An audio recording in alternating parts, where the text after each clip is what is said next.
هذا البرنامج برعاية مشفى فرمان. مشفى فرمان بكافة الاختصاصات: جراحية، تنظيرية، عظمية، نسائية، داخلية وأطفال. قامشلو، طريق الحسكة. مساء الخير لكل المستمعين ومتابعينا وين ما كنتوا، يسعد مساكم بالخير والسلامة. حلقة جديدة من برنامج صحتك بالدنيا، رح كون أنا معكم عماد خلف وزملائي بالكنترول هيلوز ولورين، وضيفتي عبر الهاتف الدكتورة مريم عبد الرحيم أحمد، إخصائية بأمراض الأطفال، ولنسلط على كتير من المواضيع المهمة اللي بتهم أمراض الأطفال اللي بفصل الشتاء. نحن وانتو رح نرحب بالدكتورة مريم. يسعد مساكي دكتورة. يسعد مساكم ان شاء الله يا رب. لكل مستمعينا اللي عنده سؤال حابب يطرحه عبر البث المباشر بوير عربي، صفحتنا الزرقاء بوير صفحة الإذاعة، أو عبر الواتساب عبر رسالة 093 82 80 81 4. دكتورة، بيقولوا لكل شيء مواسم، حتى الأمراض إلها مواسم، فلكل فصل أمراضه. ففي فصل الصيف يعني يكتر الإسهال والجفاف، وبفصل الربيع أيضا بتكتر الحساسية، والخريف نزلات البرد بتبلش والرشح. وبقدوم فصل الشتاء فصل البرودة والرطوبة، مثل ما بنعرف أنه تبدأ معه أمراض الشتاء وتكتر بعض الأمراض المعينة. يا ترى ليش تزداد هالأمراض في فصل الشتاء؟ وهل الطقس البارد هو اللي بيسبب المرض عند الأطفال مثل ما بيعتقد البعض؟ هلا طبعا نعم، هلا كل فصل اكيد له امراض، وهلا خاصه نحن يعني قدامنا فصل الشتاء حاليا عم نمر بالتقلبات اللي صايره بهالايام، خاصة بالشتاء بالليل انه في برد كتير. طبعا هلا المعتقد عند الكتار انه الطقس البارد هو اللي يعني بتكتر او بيكتر الامراض عند الاطفال. طبعا هذا اعتقاد مو صحيح 100%. شو اللي بيخلي الامراض تكتر بفصل الشتاء اكثر شيء؟ هلا لانه بفصل الشتاء بنعرف انه في برد ورطوبة كتير برا، لهيك الناس اكثر شيء بتميل انه تضلها بالبيت، بتضلها مسكرة شبابيكها وابوابها كلها، بتضلهم كلهم نفس جو البيت، خاصة إذا البيت فيه أكثر من طفل أو أكثر من شخص. طبعا هون شو بقى إنه بيضل يعني بيقضوا تقريبا أغلب وقتهم أو أغلب يومهم بنفس البيت، بيضلوا بيتنفسوا نفس الهواء والأبواب والشبابيك مسكرة، والمعروف طبعا إنه في جراثيم أو فيروسات متعايشة معنا طبعا. ونحن مع أي تنفس، كل تنفس أو خاصة إذا في أي شخص مريض، مع كل عطسة كل سعلة نطلق كميات هائلة من الفيروسات للجو اللي بيحيط فينا. طبعا هيك خاصة الأطفال طبعا هن معروف عنهم أنه كمية الفيروسات بالتجويف الفم عندهم أكثر بكثير من الكبار. يعني إذا البيت فيه كذا طفل، واحد طاطس أو إذا واحد مرشح مثلا، مع كل تنفس طبعا بيطلق كمية هائلة من الفيروسات. لهيك الجو اللي بيحيط فينا بنفس البيت يعني تقريبا يصير مليان كله فيروسات وجراثيم وبكتيريا. نحن عم نعيش بهالوسط المليان، أكيد هيك رح تكتر الفيروسات أكثر. طبعا المعروف كمان الفيروس إنه بيحب الجو البارد أكثر، بهالجو البارد والرطب إنه بيتكاثر أكثر، طبعا بيصيبنا أكثر. وثاني شغلة كمان الجهاز المناعي بالفصل الشتاء بشكل عام بيضعف شوي عن فصل الصيف، لهيك انه بصير قابلية الجسم للامراض اكثر اكيد. تماما، حقيقة وضحت لنا في كتير نقاط كانت مهمة. دكتورة، ممكن تحكي لنا عن بعض هالأمراض اللي عم تكثر عند الأطفال، وشو هن الأعراض يعني؟ أكيد. هلا طبعا الأمراض اللي بتكثر بالفصل الشتاء أكيد هي أكثر شيء أمراض فيروسية، طبعا الإنتانات التنفسية والإنتانات المعوية. هلا بدي أحاول أحكي عن كم مرض أكثر شيء بيصيبوا بالشتاء. هلا من الإنتانات التنفسية أكثر شيء طبعا الرشح أو الزكام بنسميه عند الأطفال. في كمان ممكن التهاب الحلق او البلعوم، التهاب الاذن. هلا في كمان عند الرضع اللي عمرهم اقل من سنتين تكثر عندهم يعني اكثر شيء التهاب القصيبات الشعريه اللي نحن بنسميه تقريبا شبيه بالربو عند الكبار، او ما بين الربو والذات الرئه. كمان التهابات الرئه او ذوات الرئه كمان بتكثر عند الاطفال. كمان طبعا انتانات المعويه الفيروسيه، الاسهالات واللقيئات كمان بتكثر بهالفصل. اكيد. دكتورة، كيف بتتنقل العدوى للأطفال؟ يا ترى من طفل لطفل آخر، أو في أساليب أخرى للعدوى مثلا؟ هلا طبعا قلنا هلا الانتانات الفيروسيه او الفيروسات اللي فينا نقول التنفسيه، مهم. هلا اكثر شيء بتنتقل عن طريق مثلا اذا طفل عطس بوش طفل ثاني او اي حدا كبير عطس بوش الطفل ممكن دغري ينتقل له، ممكن بالاختلاط المباشر اذا لمس يعني هو عم يعطس مثلا بايده ولمس شغله ثانيه، اجى طفل ثاني لمس مثلا نفس الكاسه اللي كان ماسكها ممكن ينتقل. طبعا الجو كمان المحيط، طبعا التدخين كمان هو بيزيد الانتقال كمان. والانتانات او الفيروسات المعويه بتنتقل عن طريق طبعا في حال عدم الاهتمام بالنظافه الشخصيه، ممكن طفل مثلا طلع من الحمام ما غسل ايده منيح ممكن ينتقل لطفل ثاني عم يشترك معه بنفس الغراض او بنفس البيت او بنفس الغرفه. مهم. أكيد. دكتورة، الخطوات اللي يمكن أنه نتخذها الأمهات أو تتخذها الأمهات لوقاية أطفالها من الإصابة بهالأمراض ولحتى يتجنبوا من نقل العدوى للآخرين.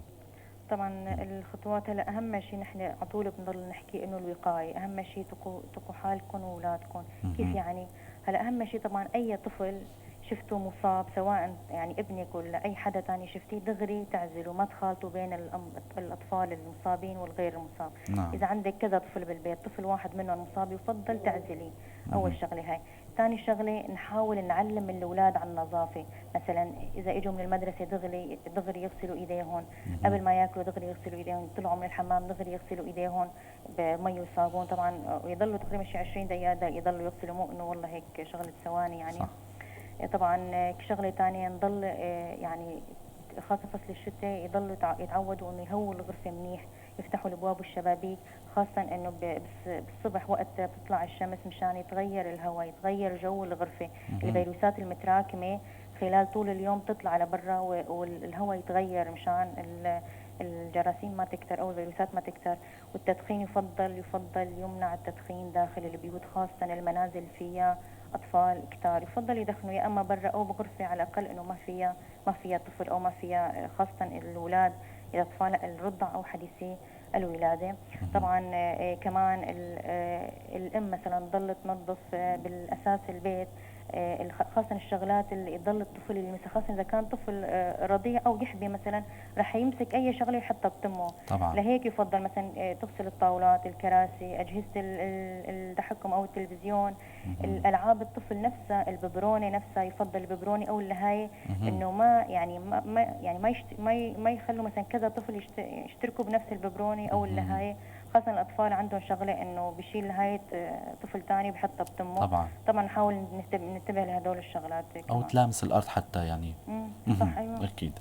دكتورة، الوسائل اللي تؤدي إلى تحسين الحالة العامة وتخفيف الأعراض، وما هي المعالجات المقدمة للطفل مثلا من طبعا قبل الأطباء؟ مهم. هلا اهم شيء اذا طفل لقيتي مثلا طفلك رشح او صابه اي مرض فيروسي او اي شغله، مهم. هلا اهم شيء الراحه بالبيت. يعني اذا كان طفلك عم يروح على المدرسه معلش خليه يعطل يوم يومين، اهتمي فيه بالبيت منه اول تعطيه راحه تامه اول شغله. ثاني شغله بتقي انه يعني ما ينقل العدوى لحدا لطفل ثاني. مهم. طبعا الراحه. الثاني شغله انه بتكتري له من السوائل الدافيه، بنسميه زهورات بابونج اكليل الجبل زعتر البري، هدول كل الشغلات طبعا منيحة تقوي مناعة الجسم ومنه يعني فيها بتخلي الجسم تقضي على الفيروسات بشكل أسرع. مهم. طبعا نهتم تغذيتهم، خاصة بنكتر من الأكلات اللي فيها المواد المؤكسدة مثل الخضروات والفواكه، هدول كمان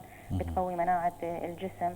طبعا المعالجة العرضية أكثر شيء، مثلا اللي فيه حرارة نعطيه خافض حرارة. طبعا أأمن خافض حرارة عند الأطفال هو الباراسيتامول أو السيتامول وليس البروفين أو الديكلون. نحاول قدر الإمكان أن نعطي الباراسيتامول.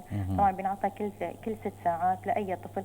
هلا خاصة الأطفال طبعا اللي معهم ربو أو تحسس أو مثلا عندهم قرحة أو كسور كلية يفضل هدول مثلا نخليهم على السيتامول وليس البروفين أو الديكلون.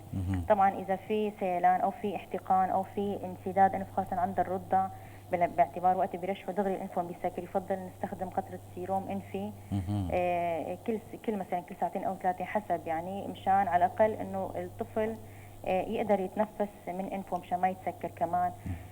طبعا اذا في سعله يفضل نعطيه دواء سعله، بس يفضل طبعا عند الرضع الاقل من عمر 2 تكون الشرابات العشبيه اكثر شيء بنوصي، او اذا اي طفل عنده مثلا مرض قلبي او ربو يفضل نبتعد قدر الامكان عن مضادات الاحتقان، او هي ادويه الرشح بتحتوي على مضادات الاحتقان.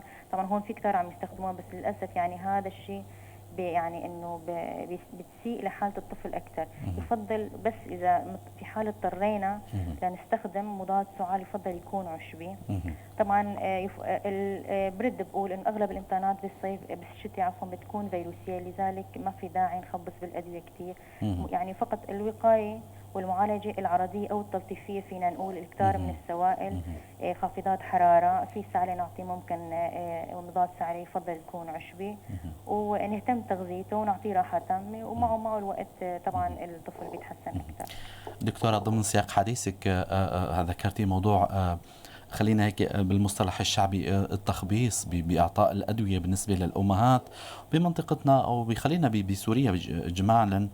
بعض الأمهات بيلجأوا لدغري لإعطاء الأدوية أو أدوية الالتهابات بين قوسين، يعني إصادات الحيوية بالمصطلح العلمي، سواء كانت شرابات أو أبر أو غيرها، أو أدوية الرشح أو السعال عند الأطفال خاصة الرضع.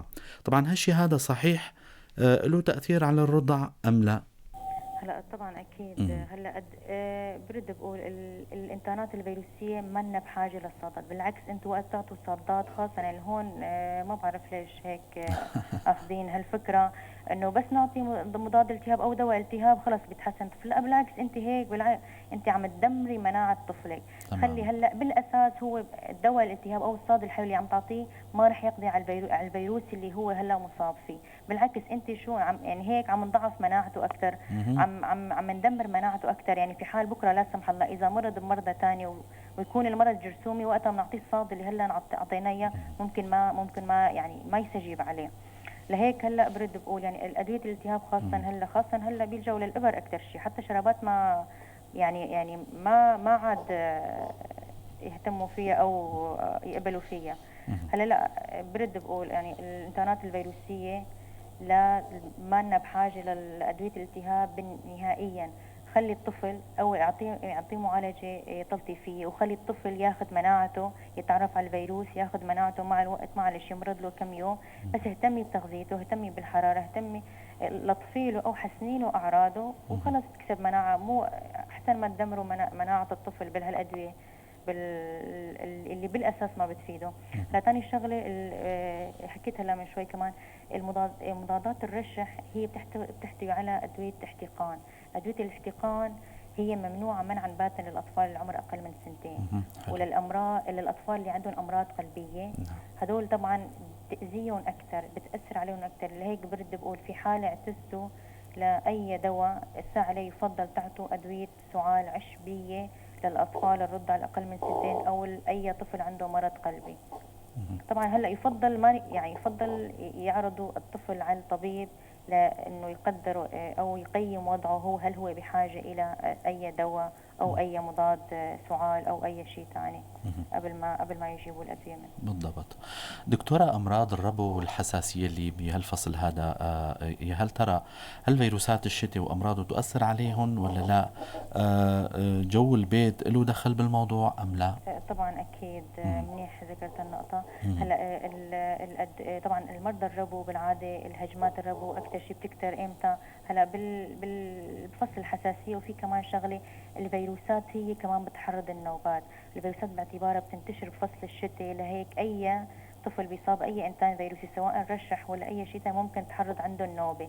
ثاني شغلة برد بذكر الجو البيت اللي بيضلوا مسكر، الابواب مسكره، والتدخين خاصه اذا في حدا بيدخن بالبيت، هدول كلها طبعا اكيد بيحرضوا نوبات الربو عند الاطفال. لهيك يفضل اي حدا عنده طفل ربوي بالبيت يفضل على اول شغله يضل انه يفتح الشبابيك او يعني يغيروا جو الغرفه، يفتحوا الشبابيك، يهووا الغرفه منيح.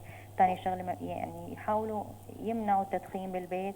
ثالث شغله كمان برد بقول انه الوقايه، يعزلوا الاطفال المصاب عنه او المرشح مثلا، يخلوه ما يقرب عليه، وكمان يعلمون على وسائل النظافة الشخصية. أكيد. دكتورة، باعتبارنا بهالفترة هي فترة انتشار فيروس كورونا، خلينا نختم هيك لقائنا بهالسؤال هذا.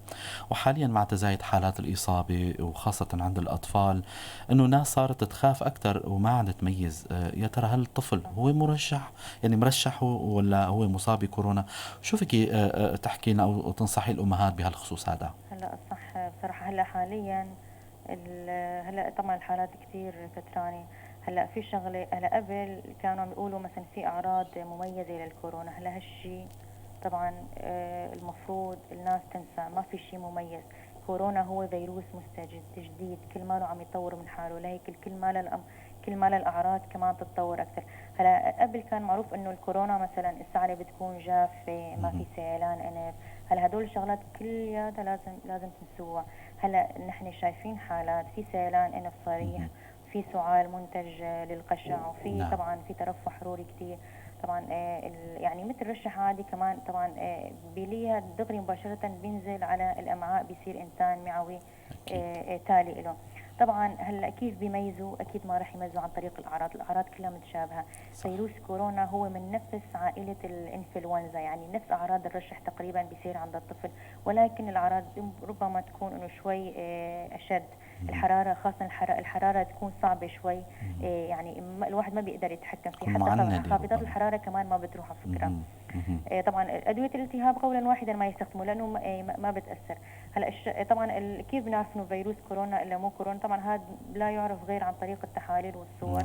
تحليل PCR طبعا غالي اكيد ومو متوفر منيح، اكيد ما راح اي طفل شكينا عنده كورونا راح نعمل له تحليل. ولكن اذا اساليب الوقايه والمعالجه هي نفس الشيء، يعني خلاص طالما نفس الشيء، نفس الاساليب الوقايه اللي بدك تمشيها على مثلا مريض انفلونزا مشيتيه على مريض كورونا نفس الشيء بيتحسن، خلاص خلينا نضل نعود حالنا على هدول الاساليب الوقايه. طفلك مثلا رشح او طفل ثاني رشح، انت ما بتعرفي انه هذا مرشح ولا عنده كورونا، خلاص دغري عزلي الاولاد، الطفل المصاب عن غير المصاب.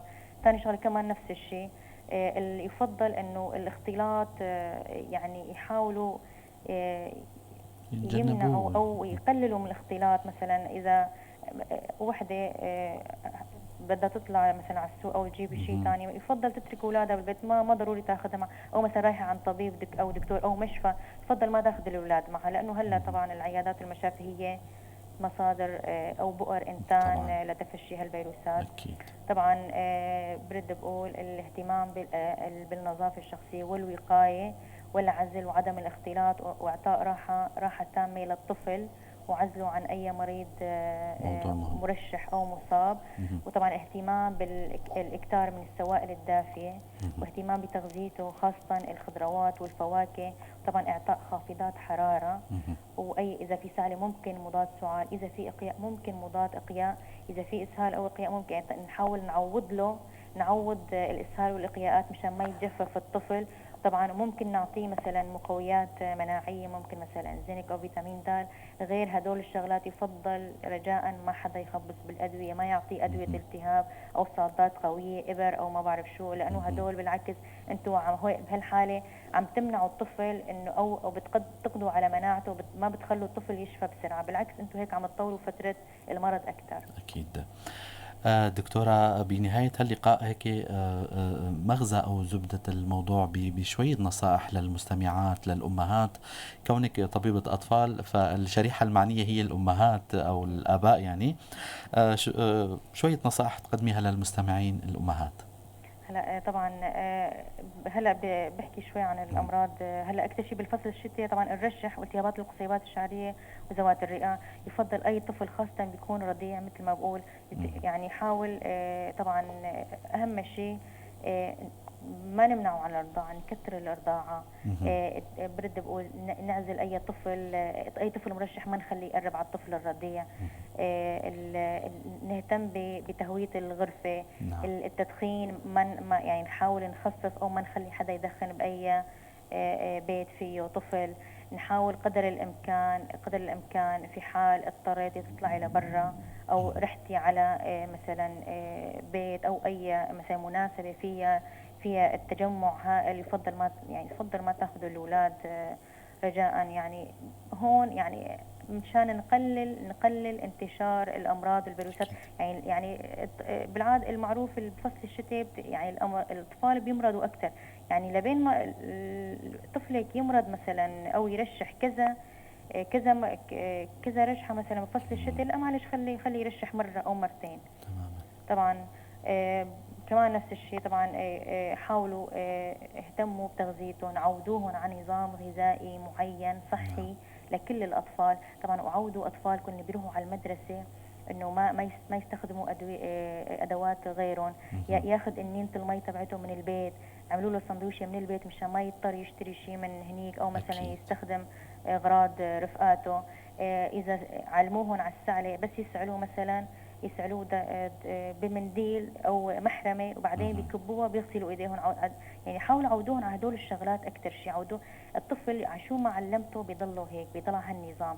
اذا من هلا علمتوهم بتحموهم من كثير شغلات، من كثير امراض الفيروسيه ولا غير الفيروسيه، حتى من مرض الكورونا. يعني مو بس خلص في كورونا بدنا نخاف من كورونا فقط، لا، يعني الكورونا مثل الفيروسات البقيه بس انه اعراضه اشد يعني. طبعا وبالاخير اكيد بتمنى الدوام الصحه والعافيه لكل الامهات ولكل الاطفال ولكل الشعب. بنهاية اللقاء بتشكرك كثير دكتورة مريم عبد الرحيم أحمد، أخصائية بأمراض الأطفال، على هالمعلومات القيمة والنصائح اللي نتمنى أنه الأمهات والآباء استفادوا منها، ونتمنى أنه يضلوا بخير وسلامة. ألف شكر لكم دكتورة.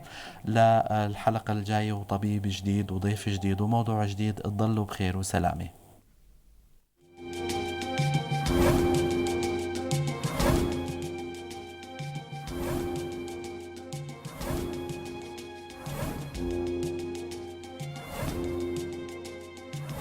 هذا البرنامج برعاية مشفى فرمان. مشفى فرمان بكافة الاختصاصات: جراحية، تنظيرية، عظمية، نسائية، داخلية وأطفال. قامشلو، طريق الحسكة.